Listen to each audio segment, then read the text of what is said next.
this firm capable of changing as fast as change itself?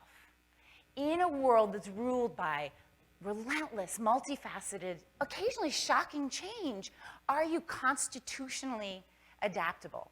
And by that I mean, do you capture more than your fair share of the best opportunities out there? Do you regularly surprise your clients and your competitors? I mean, knock their socks off, surprise them. Do you attract more than your share of the best talent in the world? And do you have a high ratio of innovation and value created per person inside your organization? In other words, are you able to regularly reinvent yourself as a firm without walking through the valley of the shadow of death?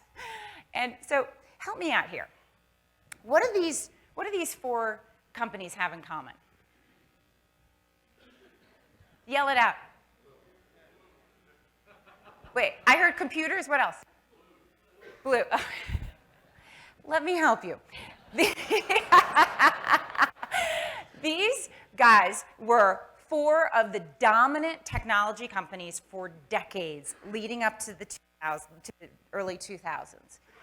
Every single one of them missed the most important shift in technology that we've probably seen in our lifetimes, the emergence of mobile.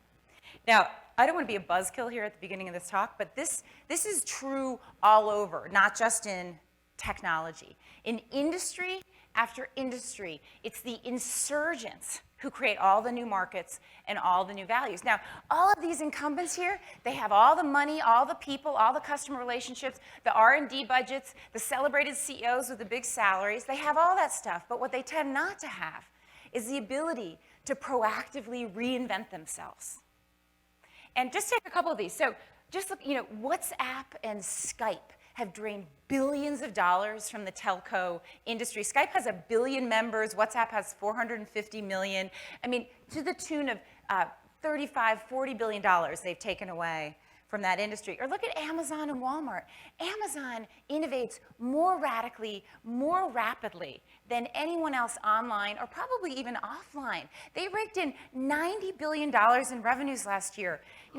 That is on track. It's on pace. Not only is it dwarfing Walmart's online revenues, they are on pace to actually meet up and exceed Walmart's total revenues. It's just extraordinary if you think about it. And I could go on and on with lots of statistics and slides. The basic point is success has never been more fleeting, even for these insurgents in the right-hand column. Now, the good news here is this is not fate. It's not ordained that as you grow older and bigger as an organization, that you're going to become more inertial, more incremental, and less inspiring. There's another path here, the path to becoming more adaptable, more innovative, more inspiring. It is certainly the road less traveled, but what I would love to do, my goal here with you today, is to unpack 3 migration paths to resilience, 3 paths to becoming bolder and more brilliant and more brave as leaders going forward.